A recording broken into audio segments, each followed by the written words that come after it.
പറഞ്ഞാൽ ഇനി പാകിസ്ഥാനായിട്ട് യുദ്ധം ഉണ്ടെങ്കിൽ you mark my words Aneesh, നമ്മൾ ഈ ഗിൽജിത് ബാൾട്ടിസ്ഥാൻ പിടിക്കും. ഉറപ്പാണ്. പാകിസ്ഥാൻ ആകെ വരണ്ടി നിൽക്കാൻ ഇതിന് ഒറ്റ മാർഗ്ഗമേ ഉള്ളൂ ഇതിൽ നിന്ന് രക്ഷപ്പെടാൻ. പാകിസ്ഥാൻ ഒറ്റ മാർഗ്ഗമേ ഉള്ളൂ. അതുകൊണ്ടാണ് ഇന്ത്യ ഒന്നും ചെയ്യാതിരിക്കുന്നത്. ചുരുക്കത്തിൽ പാകിസ്ഥാന്റെ കടിയും മാറും, നമ്മുടെ ചൊറിയും മാറും. ഒരു വലിയ തലവേദനയാണ് ഈ പാകിസ്ഥാൻ എന്ന് പറഞ്ഞത്. അവരെ റെഡിയാക്കണമെങ്കിൽ, അവർക്കൊരു പണി കൊടുക്കണമെങ്കിൽ ഈ യുദ്ധം വരട്ടെ.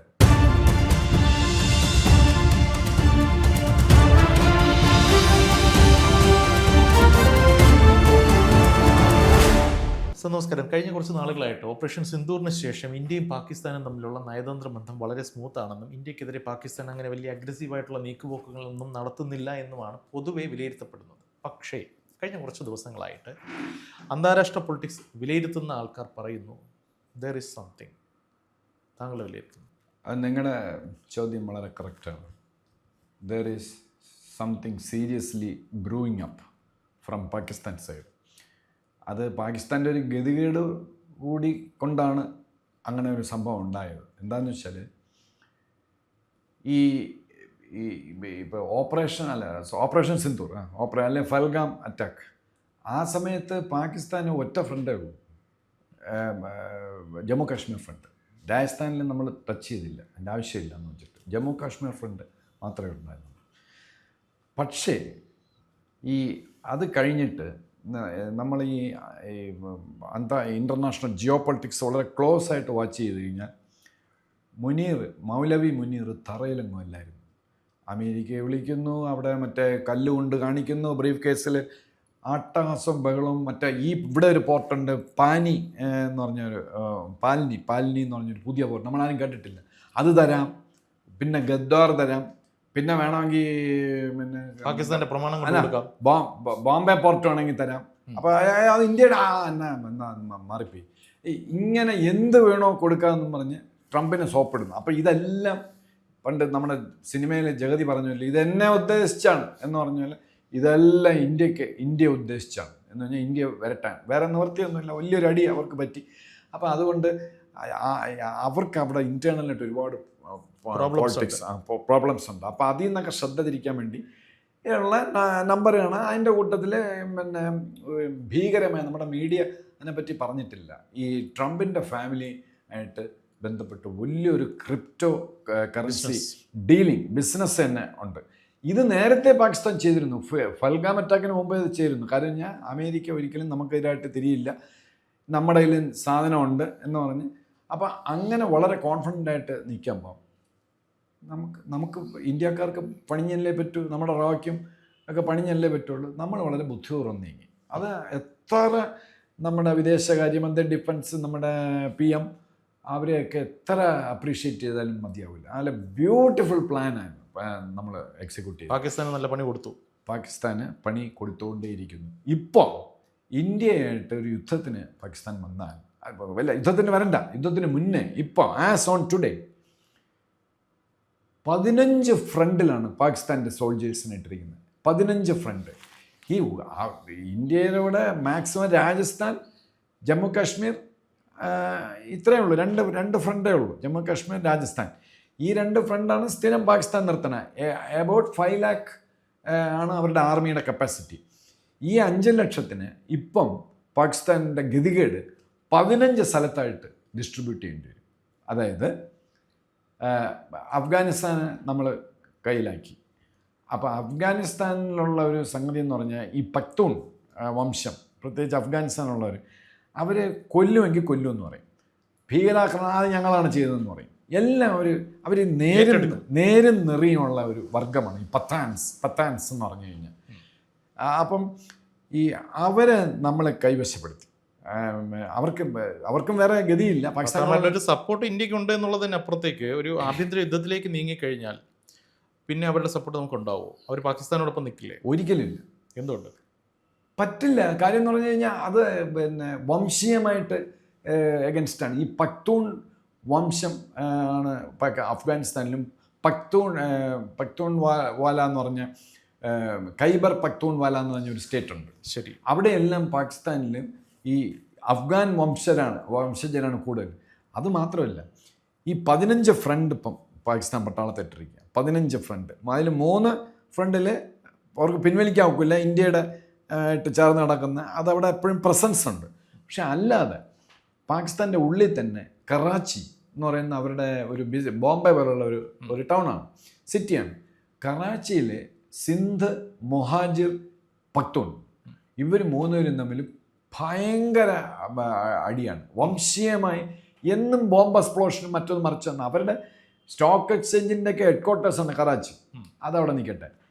പഞ്ചാബ് എന്ന് പറയുന്നത്, പഞ്ചാബാണ് അവരുടെ ഹാർട്ട്, അവരുടെ വെയിൻ എന്ന് പറയുന്നത് പാകിസ്ഥാനിലെ പഞ്ചാബാണ്. എവറിഥിങ് ഡോമിനേറ്റ് ചെയ്യുന്ന പൊളിറ്റീഷ്യൻ ആയിരുന്നാലും എന്തായിരുന്നാലും പഞ്ചാബാണ്. ഈ ഈ വീട്ടിനകത്ത് തീ എന്ന് പറയില്ലേ, പഞ്ചാബിൽ ഒരു വിഷയം ഇല്ലായിരുന്നാണ്. ഈ പാകിസ്ഥാൻ പട്ടാളത്തിൻ്റെ മെജോറിറ്റി അബൌട്ട് 80% എന്ന് പറയുന്നത് പഞ്ചാബി ബ്ലഡാണ്. ശരി. ആ പഞ്ചാബിൽ ഭയങ്കര വിഷയമായിട്ട് ഇപ്പം നിൽക്കുകയാണ്. പഞ്ചാബിൽ TLP എന്ന് പറഞ്ഞൊരു ഭീകര സംഘടനയാണ്. TLP നമ്മൾ 2015 അവർ ഫോം ചെയ്തത്. അവർ ഈ ഭീകര ഇതാണ്, ഫണ്ടമെൻ്റലിസ്റ്റാണ്. പാകിസ്ഥാൻ മുഴുക്ക ശരീഅത്ത് കോർട്ട് വേണമെന്നൊക്കെയാണ് അവർ പറയുന്നത്. പക്ഷെ നമുക്കത് വിഷയമല്ല, ശത്രുവിൻ്റെ ശത്രു നമ്മുടെ മിത്രം.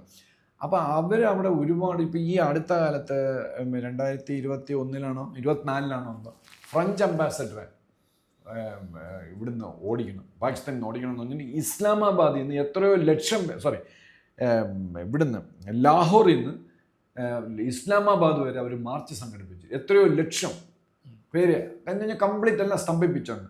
അപ്പോൾ പഞ്ചാബ് പ്രോവിൻസ് പോക്കാണ്. ശരി. ഇത് പാകിസ്ഥാനകത്തുള്ള ആഭ്യന്തര സിറ്റുവേഷനാണ് താങ്കൾ ഈ പറഞ്ഞത്. ഇന്ത്യയുമായിട്ടുള്ള അതിർത്തി പങ്കിടുന്ന 5ഓളം പ്രദേശങ്ങളിൽ ഇവർ സൈന്യത്തെ വിന്യസിച്ചു എന്ന് പറഞ്ഞു താങ്കൾ. എന്തിന്?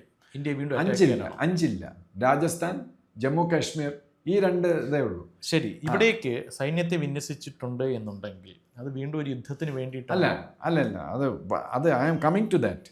ആദ്യം ഈ പാകിസ്ഥാൻ എന്തുകൊണ്ട് ഇന്ത്യക്ക് യുദ്ധത്തിന് വരുന്നു എന്നുള്ളതിനെ പറ്റിയാണ് നമ്മൾ മനസ്സിലാക്കേണ്ടത്. അപ്പോൾ ഈ പഞ്ചാബിനകത്ത് പ്രശ്നം, പിന്നെ ബലൂചിസ്ഥാനിലെ 90% ഏരിയ PPC, നമ്മുടെ ഇന്ത്യൻ പീനൽ കോഡ് അല്ല, പാകിസ്ഥാൻ പീനൽ കോഡാണ് PPC ഇല്ല, അവിടെ ഇല്ല. പിന്നെ മാത്രമല്ല അവിടുന്ന് പട്ടാളത്തെ അടിച്ചോടിക്കുകയാണ്. BLA, ബലൂചിസ്ഥാൻ ലിബറേഷൻ ആർമി, ഇങ്ങനെ കുറേ ഭീകര സംഘടനകളുണ്ട്. അവർ പാകിസ്ഥാൻ പട്ടാളത്തെ ഓടിച്ചു വിടുന്നു. പാകിസ്ഥാൻ ബറ്റാലിയൻ, ചില ബറ്റാലിയനെ തന്നെ കോർട്ട് മാർഷൽ ചെയ്യുന്നു. പിന്നെ പാകിസ്ഥാൻ പട്ടാളം ബലൂചിസ്ഥാനിൽ പോസ്റ്റിംഗ് കൊടുത്തപ്പം ഈ പാകിസ്ഥാൻ പട്ടാളക്കാർ മെഡിക്കൽ ലീവ് എടുത്ത് സ്ഥലം കൊടുത്തു. അപ്പോൾ ബലൂചിസ്ഥാൻ കംപ്ലീറ്റ് പോകും. പിന്നെ ചൈനയ്ക്ക് അവിടെ ഇൻവെസ്റ്റ്മെൻ്റ് ഉണ്ട്. CPEC അവിടെയാണ്, 65 കോടി ചൈന അവിടെ ഇട്ടിട്ടുണ്ട്. പിന്നെ അമേരിക്ക പുതുതായിട്ട് മറ്റേ പാലിനി പോർട്ട്, പിന്നെ മറ്റൊരു തരം മറിച്ച് അവരവിടെ ഇറങ്ങിയിട്ടുണ്ട്. പിന്നെ കാനഡ, അമേരിക്കയും കൂടെ ചേർന്ന് അവിടെ ഗോൾഡും ചെമ്പുണ്ടെന്ന് പറഞ്ഞ് അവരവിടെ ഉണ്ട്. പക്ഷേ ഇവർക്കാർക്കും ചൈന മടുത്തിരിക്കുകയാണ്. ചൈന ഇത്രയും നാളായിട്ട് ഒരു 5 വർഷമായിട്ട് ഇവർ $65 ബില്യൺ മുടക്കിയിട്ട് മുകളിലോട്ട് പോയിക്കൊണ്ടിരിക്കുകയാണ്. 1 ഗ്രാം ചെമ്പോ 1 ഗ്രാം സ്വർണ്ണോ ചൈനയ്ക്ക് കൊണ്ടുപോകാൻ പറ്റിയിട്ടില്ല. അവിടെ ഒരു ഇൻ്റർനാഷണൽ പോർട്ടുണ്ട്, ഗദ്വാർ ഇൻ്റർനാഷണൽ പോർട്ട്, ചൈന ചെയ്തതാണ്. അതിൻ്റെ ഉദ്ഘാടനത്തിന് ഈ സാധാരണ നമ്മളവിടെ ഒരു ഫംഗ്ഷൻ ഉണ്ടല്ലോ, ഫംഗ്ഷൻ ചെയ്യാൻ പറ്റില്ല. അവർ ഓൺലൈനിൽ കൂടെയാണ് പാകിസ്ഥാനും ചൈനയും ഉദ്ഘാടനം. ഇനി അവിടെ ചെന്ന് കഴിഞ്ഞാൽ കൊന്നുകളയും, BLA അവരൊക്കെ. പിന്നെ നിങ്ങൾക്ക് അറിയാമല്ലോ, മറ്റേ ട്രെയിന് തന്നെ ലോകത്ത് ഒരിടത്തും ട്രെയിൻ തട്ടിക്കൊണ്ടുപോയില്ല, ട്രെയിൻ തന്നെ തട്ടിക്കൊണ്ടുപോവുക. അപ്പോൾ കംപ്ലീറ്റ് പോയി, ബലൂചിസ്ഥാൻ പോയി. അതാ അങ്ങനെ. പിന്നെയുള്ളത് ഖൈബർ പക്തൂൺവ എന്ന് പറഞ്ഞ ഒരു സ്റ്റേറ്റ് ഉണ്ട് പാകിസ്ഥാൻ, അഫ്ഗാൻ ബോർഡറുമായിട്ടുള്ളതാണ്. ഈ ബലൂചിസ്ഥാനും അഫ്ഗാനിസ്ഥാനും ഖൈബർ പക്തൂൺവയും ഈ അവിടെ ഭൂരിപക്ഷം ഇവർക്കാണ്, പക്തൂൺ വംശജർക്കാണ്. അവർ വേറെയാണ്. പക്തൂൺ വംശജർ പറയുന്നത് നമ്മൾ അത് മനസ്സിലാക്കണം. ഇവർ തമ്മിലുള്ള വിഷയം പക്തൂൺ പാകിസ്ഥാൻ, ഏത് പാകിസ്ഥാൻ? ബലൂചിസ്ഥാനും അങ്ങനെയാണ് പറയുന്നത്. ഞങ്ങൾ ബലൂച്ചികളും ഞങ്ങൾ പക്തൂൺകാരും ഈ മറ്റേ ജ്യൂസിൻ്റെ ഒരു 12th ട്രൈബ് എന്ന് പറഞ്ഞ ഒരു ലോസ്റ്റ് ട്രൈബുണ്ട്, അത് പക്തൂൺകാരാണെന്ന് പറയപ്പെടുന്നു. അങ്ങനെ ഒരു സെയിങ് ഉണ്ട്. അപ്പോൾ അവർ പറയുന്ന പാകിസ്ഥാൻ വന്നത് 1947 പക്ഷേ ഞങ്ങൾ പക്തൂൺ വംശജരും ബലൂച്ചികളും പണ്ടേ ഉണ്ട്, 2000 വർഷമായി. ഞങ്ങൾ ഒരിക്കലും പഞ്ചാബികളെ, പാകിസ്ഥാൻ എന്ന് പറഞ്ഞാൽ പഞ്ചാബാണ്, പഞ്ചാബി മുസ്ലിംസാണ്. ഞങ്ങൾ അവരെ അക്സെപ്റ്റ് ചെയ്യുന്നില്ല. അപ്പോൾ പക്തൂൺ വാലിയിൽ അവിടെ 4 ബോർഡറുണ്ട് പാകിസ്ഥാൻ. അപ്പം 4 സ്ഥലത്തേക്ക് പോസ്റ്റ് ചെയ്യണം, ട്രൂപ്പ് പോസ്റ്റ് ചെയ്യണം. പിന്നെ ഗിൽജിത്ത് ബാൽട്ടിസ്ഥാൻ, അതാണ് ഏറ്റവും പ്രധാനപ്പെട്ടത്. ഗിൽജിത്ത് ബാൽട്ടിസ്ഥാൻ എന്ന് പറയുന്ന അഫ്ഗാനിസ്ഥാനുമായിട്ട് ചേർന്ന ഒരു ബോർഡറുണ്ട്. ഇന്ത്യ ജമ്മു കാശ്മീരുമായിട്ടും വരും, അടുപ്പം വരും, വളരെ അടുത്താണ്. എനിക്ക് 200 കിലോമീറ്റർ മറ്റേ ഉള്ളൂ നമ്മുടെ ജമ്മു കാശ്മീരല്ല, നമ്മുടെ ബോർഡറിൽ നിന്ന് ബാൽട്ടിസ്ഥാൻ പോകുന്നത്. അപ്പോൾ ഈ ഗിൽജിത്ത് ബാൽട്ടിസ്ഥാൻ എന്ന് പറയുന്ന പ്രോവിൻസ് ഇന്ത്യയെ സംബന്ധിച്ചോളം ഭയങ്കര ഒരു സ്ട്രാറ്റജിക്കലി ഇമ്പോർട്ടൻ്റ് ആയിട്ടുള്ള സ്ഥലമാണ്. കാര്യം എന്ന് പറഞ്ഞാൽ ഇനി പാകിസ്ഥാനായിട്ട് യുദ്ധം ഉണ്ടെങ്കിൽ you mark my words Aneesh, നമ്മൾ ഈ ഗിൽജിത്ത് ബാൽട്ടിസ്ഥാൻ പിടിക്കും, ഉറപ്പാണ്. എന്താണെന്ന് പറഞ്ഞാൽ അവിടെ ഒരു വക്കാൻ കോറിഡോർ ഉണ്ട്. അത് അഫ്ഗാനിസ്ഥാൻ്റെ കയ്യിലാണ്, പക്ഷേ പാകിസ്ഥാനുമായിട്ട് ചേർന്ന് നടക്കുന്നത്. ഈ വക്കാൻ കോറിഡോർ എന്ന് പറയുന്ന ഒരു സാധനം കൊണ്ടാണ്, അല്ലെങ്കിൽ ഗിൽജിത്ത് ബാൽട്ടിസ്ഥാൻ പാകിസ്ഥാനിലുള്ളത് കൊണ്ട് മാത്രമാണ് നമ്മൾക്ക് ഇപ്പോൾ പാകിസ്ഥാൻ്റെ ഫ്ലൈറ്റ് പോവുകയാണെങ്കിൽ മോഡിജിയുടെ ഫ്ലൈറ്റ് ആണെങ്കിൽ നമ്മുടെ കൊമേഴ്ഷ്യൽ എയർ പാകിസ്ഥാൻ്റെ പെർമിഷൻ വാങ്ങിക്കണം. പാകിസ്ഥാൻ എയർ സ്പേസ് ക്ലോസ് ചെയ്തിരിക്കണം. അതുകൊണ്ട് നമ്മൾ കറങ്ങി ഒമാൻ വഴിയൊക്കെയാണ് പോകുന്നത്. അപ്പോൾ യൂറോപ്പിൽ ഒക്കെ പോകണമെങ്കിൽ 2 അവർ കൂടുതൽ നമ്മൾ എടുക്കുന്നു. അപ്പോൾ ഈ നെഹ്റുവും കൂട്ടരും ബ്രിട്ടീഷുകാരും എല്ലാം കൂടെ ചേർന്ന് ഈ ഇന്ത്യ ഡിവൈഡ് ചെയ്ത സമയത്ത് യാതൊരു പിൻചിന്ത ഇല്ലാതെയാണ് ഇത് ചെയ്തത്. നമ്മൾ ജോഗ്രഫിക്കലി നമ്മൾ ഐസൊലേറ്റഡായി. ഈ ഗിൽജിസ്ഥാൻ ഇന്ത്യക്ക് തന്നിരുന്നെങ്കിൽ പാകിസ്ഥാന് പ്രശ്നമൊന്നുമില്ലായിരുന്നു. അത് ഇന്ത്യക്ക് തരാതെ അത് പാകിസ്ഥാന് കൊടുത്തു. അപ്പോൾ അതുകൊണ്ട് നമുക്ക് ഇങ്ങനെ വളഞ്ഞ വഴി കൂടെ, ഇപ്പോൾ ഇങ്ങനെ മൂക്കി തൊടാൻ വളഞ്ഞ വഴി കൂടെ നമ്മുടെ ഫ്ലൈറ്റും അത് ഇതെല്ലാം വേണം. ഈ വക്കാൻ കോറിഡോർ അഫ്ഗാനിസ്ഥാൻ പറഞ്ഞു കഴിഞ്ഞു. അഫ്ഗാനിസ്ഥാൻ പറയുന്നത് ഇന്ത്യയും അഫ്ഗാനിസ്ഥാനും നെയ്ബറിങ് നേഷൻസാണ്. നെയ്ബറിങ് നേഷൻസ് അല്ല. ഈ വക്കാൻ കോറിഡോർ കിട്ടിയാലേ നമ്മുടെ ട്രൂപ്സിനെ അവിടെ നിർത്താൻ പറ്റുള്ളൂ. വക്കാൻ കോറിഡോർ കിട്ടിയാൽ എന്താ സംഭവിക്കുന്നത് പറഞ്ഞാൽ, ഡൽഹിയിൽ നിന്ന് ഒരു ട്രക്ക് സ്റ്റാർട്ട് ചെയ്താൽ മോസ്കോയിൽ പോയി നിൽക്കും. ഒന്നുമില്ല, ഇപ്പം പോകാൻ പറ്റില്ല. പാകിസ്ഥാൻ്റെ സ്പേസാണ് ഈ വക്കാൻ കോറിഡോർ. വക്കാൻ കോറിഡോർ ഒരു 15 കിലോമീറ്റർ വീതിയുള്ള ഒരു കോറിഡോറാണ്. ആ വക്കാൻ കോറിഡോർ ഇന്ത്യ കൈവശപ്പെടുത്തിയാൽ സെൻട്രൽ ഏഷ്യ കംപ്ലീറ്റ് ഇന്ത്യയിൽ ട്രക്ക് ഒടിച്ചു പോകാം. പിന്നെ തീർന്നില്ല, ഫ്ലൈറ്റ് യൂറോപ്പിലേക്ക് പോകുന്ന ഫ്ലൈറ്റ് 3 മണിക്കൂർ വരെ ലാഭിക്കാം. നമ്മൾ നേരെ സെൻട്രൽ ഏഷ്യ കയറും, പിന്നെ റഷ്യ വഴി US പോകണമെങ്കിൽ നമ്മൾ റഷ്യ വഴി അലാസ്ക വഴി അങ്ങ് നേരെ അങ്ങ് പോകും. ഇപ്പം അതല്ല, ഇപ്പം അങ്ങനെയൊക്കെയാണ്, ചുറ്റി വളരെ ബുദ്ധിമുട്ടാണ്. അപ്പോൾ ഈ വക്കാൻ കോറിഡോർ അഫ്ഗാനിസ്ഥാൻ റെഡിയാണ് ഇന്ത്യക്ക് തരാൻ. അപ്പോൾ വക്കാൻ കോറിഡോർ പിടിക്കും. പിന്നെ പാകിസ്ഥാൻ ഓക്കുപ്പൈഡ് കാശ്മീറുണ്ട്, അത് വേറെ. അവിടെ അതാ ഇപ്പം കഴിഞ്ഞുള്ളൂ. അനീഷ് ഓർക്കുന്നുണ്ടായിരിക്കും, കഴിഞ്ഞ മാസം സിവിൽ പ്രൊട്ടസ്റ്റ്, ഭയങ്കര പ്രൊട്ടസ്റ്റ്, ഇൻ്റർനെറ്റ് ഓഫ് ചെയ്ത്.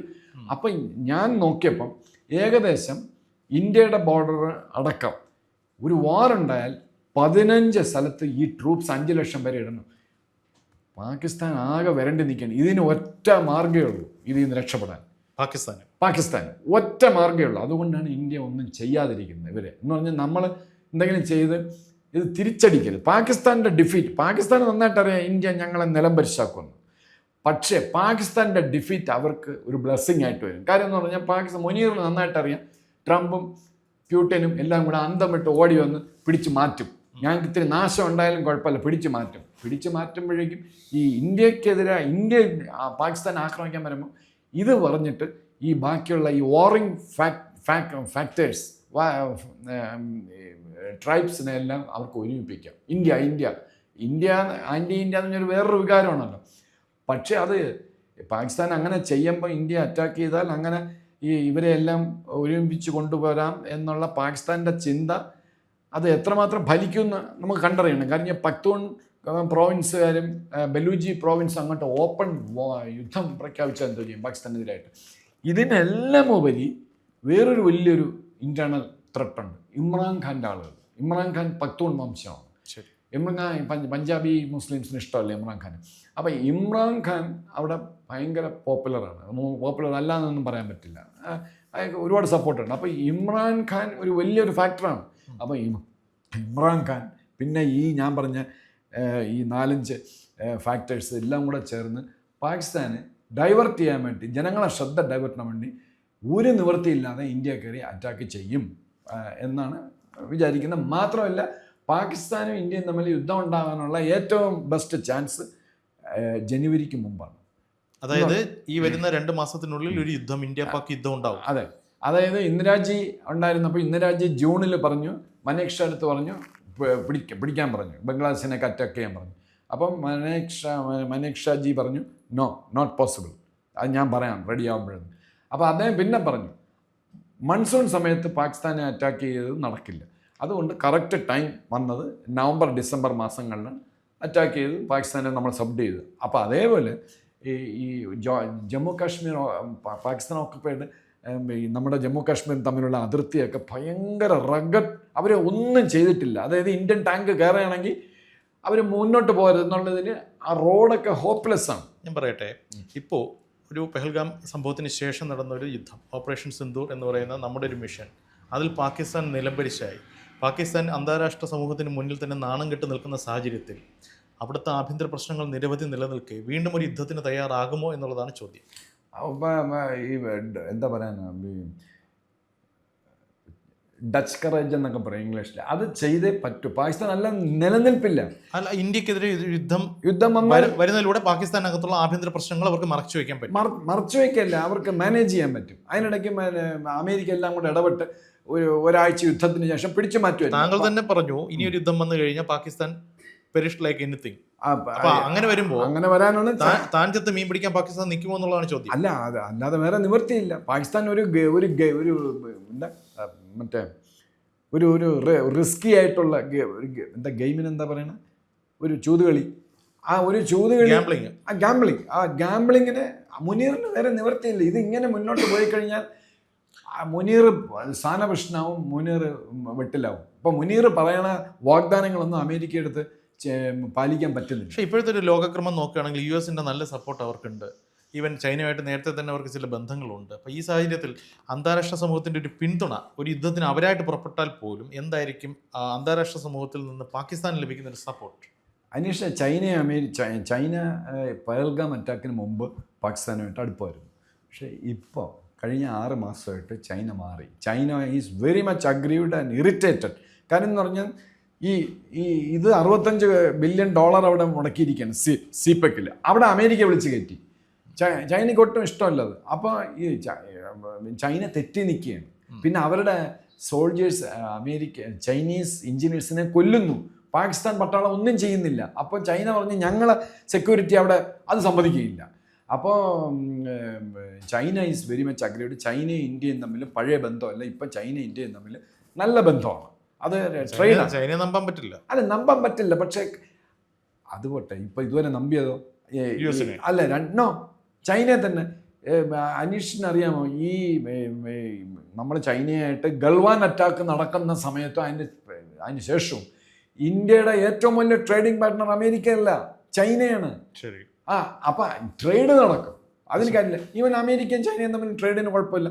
അപ്പം അങ്ങനെ ട്രേഡ് വേറെ, യുദ്ധം വേറെ, അത് വേറെ. പൈസയുടെ കാര്യം വേറെ, അത് വേറെ. പിന്നെ അത് ചിലപ്പോൾ ജപ്പാൻകാരുടെ അടുത്ത് നടക്കില്ല. ജപ്പാൻകാർ ഭയങ്കര രാജ്യസ്നേഹവും മറ്റേ അട്ടാസംബളവും ഒക്കെ ഉള്ള അവർ, അതുകൊണ്ടാണ് അനുഭവം ഇടേണ്ടി വന്നത്. പക്ഷേ പിന്നെ യുഎസിന് ട്രംപിന് തന്നെ വലിയ പ്രശ്നങ്ങളാണ് അവിടെ. ഡെമോക്രാറ്റ്സ് പറഞ്ഞാൽ കേൾക്കുന്നില്ല. അവരുടെ കീഴിലുള്ള ചില സ്റ്റേറ്റ്, ഈ ഗവർണർ അവരുടെ CM-ന് ഈക്വലൻ്റാണ്. അവരങ്ങ് തിരിഞ്ഞു നിൽക്കുകയാണ്. ട്രംപിന് ഒരുപാട് ഇൻറ്റേർണൽ പ്രശ്നമുണ്ട്. പിന്നെ ട്രംപ് ഈ പകുതി വാചകമാണ്, വെടിയാണ്. ഞാൻ അങ്ങനെ ചെയ്യും, ഇങ്ങനെ ചെയ്യുന്നു. ഇയാൾ ഇത്രയും നാളും പുട്ടിന് എന്ത് ചെയ്തു? ഒന്നും ചെയ്യാൻ പറ്റിയില്ല. അപ്പം ഇങ്ങനെ ഓരോ സ്റ്റേറ്റ്മെൻറ്റ് ഇറക്കും, ഞാൻ അങ്ങനെ ചെയ്യും, ഇന്ത്യക്ക് 200. പിന്നെ ഈ നമ്മൾ കൂലങ്കഷായിട്ട് നോക്കിയ ചൈനയും അമേരിക്കയും തമ്മിൽ ഭയങ്കര ട്രേഡാണ്. ഇപ്പോഴും ട്രേഡിനൊന്നും ഒരു കുഴപ്പമില്ല. ഇങ്ങനെ അടിച്ചിട്ടുണ്ട് 100%, 200%. ഒരു കാർട്ടൂണിൽ പറയുന്നല്ലേ, ബാൻ ചൈന എന്ന് പറയുന്ന ഒരു സ്ലോഗൻ അവർ ഇറക്കിയിട്ട് അതിന്റെ പോസ്റ്റർ അടിക്കാൻ ചൈനയിൽ തന്നെ കൊട്ടേഷൻ കൊടുക്കും അമേരിക്ക. സത്യം.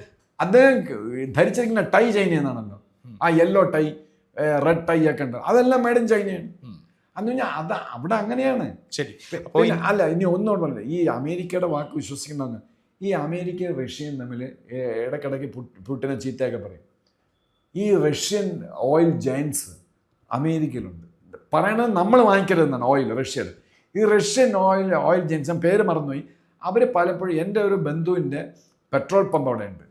ഞാൻ അയാളടുത്ത് ചോദിച്ച് ഈ പെട്രോൾ പമ്പ് ആരുടെ, ഇത് ഏത് ഓയിലാണെന്ന് ചോദിച്ചു. അത് റഷ്യൻ.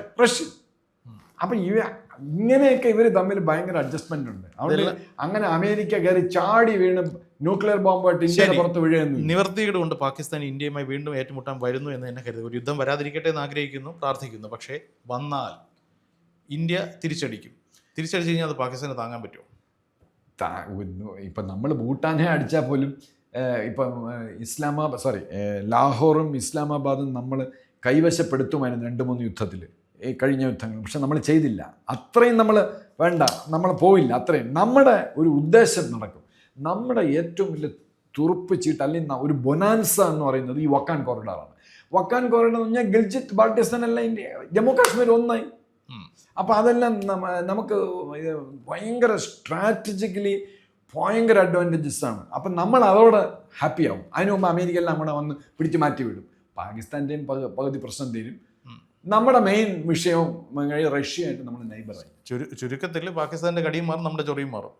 അതെ, അതാണ് കറക്റ്റ്. റഷ്യയായിട്ട് നൈബറിങ് സ്റ്റേറ്റ് വരും. ടാജിക്കിസ്ഥാൻ എന്ന് പറഞ്ഞാൽ റഷ്യയുടെ സ്വന്തം ടാജിക്കിസ്ഥാൻ, കസാക്കിസ്ഥാൻ നേരെ റഷ്യയിലോട്ട് കയറും. മനസ്സിലായി. ഏതായാലും എന്താ പറയുക, ഇന്ത്യക്ക് നേട്ടങ്ങൾ ഒരുപാടുണ്ടെങ്കിലും യുദ്ധങ്ങൾ സംഭവിക്കാതിരിക്കട്ടെ എന്ന് പ്രാർത്ഥിക്കാം. നമുക്ക് നോക്കാം വരും ദിവസങ്ങളിൽ ഇന്റർനാഷണൽ പൊളിറ്റിക്സിൽ എന്താണ് സംഭവിക്കുന്നത് നോക്കാം. അല്ല, യുദ്ധം പ്രാർത്ഥിക്കേണ്ട, നമുക്ക് വേണം. ഇതൊരു വലിയ തലവേദനയാണ് ഈ പാകിസ്ഥാൻ എന്ന് പറഞ്ഞത്. അവരെ റെഡിയാക്കണമെങ്കിൽ അവർക്കൊരു പണി കൊടുക്കണമെങ്കിൽ ഈ യുദ്ധം വരട്ടെ എന്നാണ് ഞാൻ ആഗ്രഹിക്കുന്നത്. ഒരു being A true blue Indian. നോക്കാം. കൂടുതൽ വാർത്തകളും വിശേഷങ്ങളും നേരിട്ട് ലഭിക്കാൻ ജനങ്ങളിൽ നിന്ന് ജനങ്ങളിലേക്ക് ജനഭൂമി ന്യൂസ് സബ്സ്ക്രൈബ് ചെയ്യൂ. ബെൽ ബട്ടൺ അമർത്താനും മറക്കരുത്.